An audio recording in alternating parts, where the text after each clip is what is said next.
Hey guys, welcome to success Dilip. मैं दिलीप कुमार स्वागत है आपका इस वीडियो में। तो दोस्तों, एक बहुत अच्छी खासी डिपार्टमेंट की तरफ से परमानेंट सरकारी नौकरी की ज़बरदस्त वैकेंसीज आउट की गई है, जो कि ऑल इंडिया के कैंडिडेट अप्लाई कर सकते हैं। That is massive opportunity. Vacancy release की गई है गाइस मेधानी की तरफ से, यानी कि मिस्र धातु निगम लिमिटेड की तरफ से। यहाँ पर परमानेंट जॉब्स के लिए एक नई रिक्रूटमेंट, नई वैकेंसी निकाली गई है। ऑल इंडिया पास आउट, जो आईटीआई पास आउट हैं या फिर डिप्लोमा पास आउट हैं, आप सभी कैंडिडेट इस परमानेंट जॉब्स अपॉर्चुनिटी का फॉर्म भर सकते हैं। ये बहुत अच्छी खासी डिपार्टमेंट है। चंद्रयान 3 जो मिसाइल आपका जो रॉकेट लॉन्च किया गया था इनर लोअर, तो उनके जो फ्यूल टैंक होते हैं गाइस, वो मिस्र धातु के निगम लिमिटेड की तरफ से ये सारे प्रोडक्ट बनाए गए थे और इन सब से मिनिस्ट्री ऑफ डिफेंस के अंडर में आती है। तो बहुत सारे इनके प्रोजेक्ट चलते हैं जो कि मिनिस्ट्री ऑफ डिफेंस में कार्य करते हैं। मैं ये चीज़ें इसलिए बता रहा हूँ ताकि आपको समझ में आ चुके कि एक्चुअली में मेधानी है क्या, यानी कि मिस्र धातु निगम लिमिटेड है क्या और क्या करती है गवर्नमेंट में। तो इस तरह की प्रोजेक्ट का निर्माण करती है। यहीं पे आप काम करने का मौका मिलेगा मिनिस्ट्री ऑफ डिफेंस सेक्टर में, और बहुत अच्छा खासा ये डिपार्टमेंट है यार। लोग ड्रीम यानी देखते हैं, सपना देखते हैं इस तरह की कंपनी में जॉब करने के लिए। ओके, तो यहीं से आप सभी कैंडिडेट के लिए फिर से एक नई भर्ती रिलीज की गई है जेओटी की, यानी कि जेओटी एक बहुत अच्छी खासी पोस्ट है मेधानी में आईटीआई स्टूडेंट के लिए। अब चलिए डिटेल नोटिफिकेशन वाइज बात करते हैं कि कौन कौन से लोग अप्लाई कर सकते हैं, एलिजिबिलिटी कंडीशन क्या होगा, सिलेक्शन प्रोसेस क्या होगा, एप्लीकेशन प्रोसेस क्या होगा, कैसे फॉर्म फिलअप करना है, कौन कौन सी ट्रेड के लिए वैकेंसीज है, पूरी विद डिटेल के साथ में हम चर्चा करेंगे। इसलिए वीडियोज़ में पूरा अंत तक बने रहिएगा और साथ में वीडियोज़ के नीचे कमेंट ज़रूर करें आपका ट्रेड ब्रांच कौन सा है, और लाइक ज़रूर करें। चलिए आगे बढ़ते हैं। सो गाइज, ये है आपका ऑफिशियल नोटिफिकेशन मेधानी मिस्र धातु निगम लिमिटेड। ये एक पीएसयू कंपनी है और पीएसयू में ये मिनी रत्ना कैटेगरी के कैटेगरी 1 में आता है। वैकेंसीज अगर आप देखना चाहते हैं, हैदराबाद इसकी हेडक्वार्टर होता है। अलग अलग जगह पे इसकी पोस्टिंग आपको मिल सकती है। एटॉमिक एनर्जी से रिलेटेड हो गया, मिनिस्ट्री ऑफ डिफेंस से रिलेटेड हो गया, या फिर स्पेस एनर्जी, बहुत सारी सेक्टर में ये वर्क करती है। वैकेंसी देखो, जो वैकेंसी निकाली गई है जेओटी यानी कि junior operative training. Junior operative training की अलग अलग पोस्ट है, अलग अलग ट्रेड है। सबसे पहले ट्रेड की जो वैकेंसी है वो है आपका फिटर। फिटर के लिए अच्छी खासी रिक्रूटमेंट है। टोटल 13 पोस्ट पर वैकेंसी आउट की गई है। तो फिटर से ही अंदाजा लग गया कि आईटीआई फिटर ट्रेड वाले इस फॉर्म को अप्लाई कर सकते हैं। नेक्स्ट वैकेंसी है वेल्डर की। वेल्डर की टोटल 2 पोस्ट पर वैकेंसी यहाँ पर निकाली गई है। ओके, नेक्स्ट है उसके बाद इलेक्ट्रिशियन की 6 पोस्ट है। तो आईटीआई स्टूडेंट के लिए टोटल 3 ट्रेड है, फिटर, इलेक्ट्रिशियन और वेल्डर, जिसमें से 13, 2 और 6 पोस्ट पर है। सीटीसी देखो, यानी कि आपकी जो पर मंथ की सीटीसी होगी लगभग लगभग आपकी 4.5 लाख तक मिलेगी। 4.5 लाख 4.7, यानी कि अगर मैं मान के चलूँ कि कितनी कितनी सैलरी होगी, तो 40,000 समथिंग आपकी पर मंथ सैलरी होगी। ये सैलरी ये आपका बेसिक पे है, टीएडी एचआरए सब लगा के, क्योंकि 4.7 लाख आपकी जो है वो सीटीसी प्रोवाइड कर रही है। आपका डिवाइड 12 कर दो तो अप्रॉक्सीमेटली 40,000 तक आपको सैलरी मिलेगी गाइस। तो बहुत अच्छी खासी जॉब है ये। अपर एज लिमिट 18 से 30 साल के कैंडिडेट अप्लाई कर सकते हैं। ये रही आपकी आईटीआई स्टूडेंट के लिए। नेक्स्ट वैकेंसी है डिप्लोमा वालों के लिए। तो डिप्लोमा में एसओटी है, यानी कि सीनियर ऑपरेटिव ट्रेनिंग। मेटलर्जी की पोस्ट है सबसे ज़्यादा, टोटल 20 पोस्ट पर रिक्रूटमेंट रिलीज की गई है मेटलर्जी में। नेक्स्ट आपका मैकेनिकल इंजीनियरिंग के लिए, इसमें टोटल 10 पोस्ट है। उसके बाद इलेक्ट्रिकल वालों के लिए यहाँ पर टोटल 3 पोस्ट है। यहाँ पर भी मान के चलो तो 5.1 लाख आपको पर मंथ, सॉरी आपका पर एनएम की सीटीसी प्रोवाइड की जाएगी।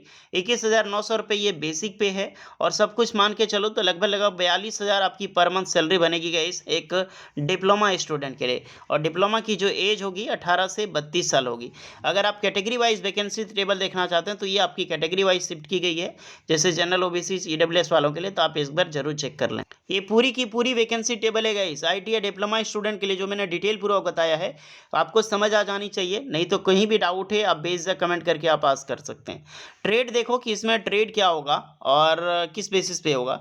जेओटी की जो रिक्रूटमेंट है फिटर में, तो आईटीआई पास आउट होनी चाहिए प्लस एनएसी, यानी कि जितने भी आईटीआई पास आउट कैंडिडेट हैं, आईटीआई के बाद आपका एनएसी सर्टिफिकेट होना बेहद ज़रूरी है। आप कमेंट करते हो ना, बहुत सारे कैंडिडेट ऐसे बोलते हैं, कुछ समझ नहीं आता है, अप्रेंटिसशिप करने के बाद ज़िंदगी बर्बाद हो गया, अप्रेंटिसशिप नहीं करनी चाहिए। देखो यार, अप्रेंटिसशिप करने वालों का मौका कि कितनी बड़ी अपॉर्चुनिटी मिल रही है। अब जो कैंडिडेट अप्रेंटिसशिप किए हुए हैं वही कैंडिडेट इसमें अप्लाई करेंगे और इतनी बड़ी डिपार्टमेंट में उसको सरकारी नौकरी मिलेगी, उसमें भी ज़्यादा कंपटीशन नहीं, कोई टफ कंपटीशन नहीं है। लाइफ में आईटीआई कर चुके हैं तो अप्रेंटिसशिप ज़रूर करना, चाहे आप किसी भी डिपार्टमेंट से करो, क्योंकि उसके बाद नौकरी लेना आसान हो जाता है। आप देख सकते हैं यहाँ पे एनएससी है, जाहिर सी बात है कंपटीशन बहुत ही लो जाएगी यार। उसके बाद इलेक्ट्रिशियन की वैकेंसी है या आईटीआई प्लस एनएससी, और मेटलर्जी की, सॉरी आपका इलेक्ट्रिशियन में वेल्डर की रिक्रूटमेंट है तो आईटीआई प्लस वेल्डर और 1 साल की अप्रेंटिसशिप। अब कमेंट में ज़रूर बताना क्या आपने अप्रेंटिसशिप कर रखी है, और कर रखी है तो कहाँ से किया हुआ है, क्योंकि बेहद ही ज़रूरी है। अगर आप अप्रेंटिसशिप नहीं करते हैं, एक स्किल्ड है, करनी चाहिए। टाइम पास जितना आप 1 साल लोगों को करते हैं, उसमें आप सरकारी नौकरी भी की तैयारी भी कर सकते हो, अप्रेंटिसशिप भी कर सकते हो। जज्बा होना चाहिए, बस वही बात है। मेटलर्जी की देखो, डिप्लोमा मेटलर्जी लर्जिकल इंजीनियरिंग अप्लाई कर सकते हैं, 60% मार्क्स आपका होनी चाहिए। मैकेनिकल के लिए मैकेनिकल इंजीनियरिंग, इलेक्ट्रिकल में इलेक्ट्रिकल इंजीनियर, बट 60% मार्क्स ध्यान रखना। सिलेक्शन प्रोसीजर आपका रिटन बेस पे होगा, 100 मार्क्स का एग्जाम, 90 मिनट का टाइम दिया जाएगा आपको, जिसमें से रिटन टेस्ट आपका 100 रकमार जो 85% मार्क्स का होगा, क्वालिफिकेशन 15 मार्क्स का, ट्रेड टेस्ट भी आपका जो सिर्फ क्वालिफाइंग नेचर का होगा, यानी पास या फेल का, बट जो आपका क्वालिफिकेशन से ये 15 मार्क्स आपका रहेगा, वो भी मार्क्स के बेसिस पे। ओके, जितने भी कैंडिडेट फॉर्म भरेंगे, फॉर्म की स्क्रूटनी की जाएगी, उसके बाद रिटन टेस्ट के लिए आपको शॉर्टलिस्टेड किया जाएगा। देन आपके लिए रिटन टेस्ट पास आउट करते हैं तो आपका स्किल टेस्ट और रिटन टेस्ट होगा, ट्रेड टेस्ट होगा।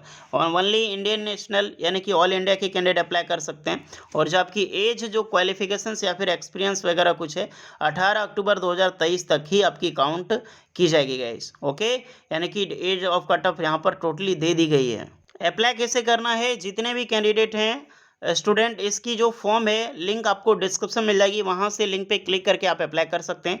फॉर्म आपका है 18 अक्टूबर से स्टार्ट होगा और इसकी जो लास्ट डेट है 1 नवंबर 2023, यानी कि आज से फॉर्म शुरू हो चुकी है, फिलअप कर सकते हैं। लास्ट डेट है 1 नवंबर 2023 तक अप्लाई करने के लिए। उसके बाद कहीं पर भी ऑनलाइन फॉर्म डाउनलोड करके इसकी हार्ड कॉपी सेंड करने की ज़रूरत नहीं है, क्योंकि आजकल की जितनी भी फॉर्म निकल रही है मोस्टली में ऑनलाइन फॉर्म मांगा जाता है, जितने भी पीएसयू में होता है। उसके बाद ऑनलाइन फॉर्म प्रिंट आउट करके आपको भेजनी पड़ती है, बट यहाँ पर ऐसा चीज़ कुछ भी नहीं है। ओके गाइस, तो ये आपकी वैकेंसीज़ की पूरी डिटेल्स है। अब जितने भी सारे इंटरेस्टेड कैंडिडेट हैं, जो भी एलिजिबल हुए हैं, बिल्कुल फ्रेशर्स के लिए वैकेंसीज है यार, तो ये मौका मत छोड़ना। कई सारी पोस्ट हैं, कुछ पोस्ट है जो कि एक्स सर्विसमैन एंड पीडब्ल्यूडी वालों के लिए भी रिजर्व किया गया है। यहाँ पे वो देखकर अप्लाई करें, अपनी कैटेगरी देखकर अप्लाई करें। मान लो फिटर में आप हैं और ओबीसी में 3 पोस्ट है, एससी में 2, एसटी में, एक्चुअली में सब में तो दिया गया है, बट जैसे आप आ जाते हैं वेल्डर में, वेल्डर में देखो जनरल के लिए 1 पोस्ट है, ओबीसी के लिए 1 पोस्ट है। अगर आप एसटी एससी आते हैं तो इसमें आप अप्लाई नहीं कर सकते हैं, कर सकते हैं तो जनरल के बेस पे अप्लाई कर सकते हैं। तो ये चीज़ें देखकर ही अप्लाई करने हैं। ओके गाइस, बाकी बात कुछ डाउट हो रही है तो कमेंट करके बताओ। इतनी बड़ी वैकेंसीज है, मौका मत जाने देना। बहुत दिनों बाद वैकेंसी मेधानी से बैक टू बैक देखने को मिल रही है। तो होपफुली वीडियो यूजफुल लगी हो, लाइक शेयर एंड सब्सक्राइब जरूर करें। मिलते हैं नेक्स्ट वीडियो में, तब तक के लिए जय हिंद।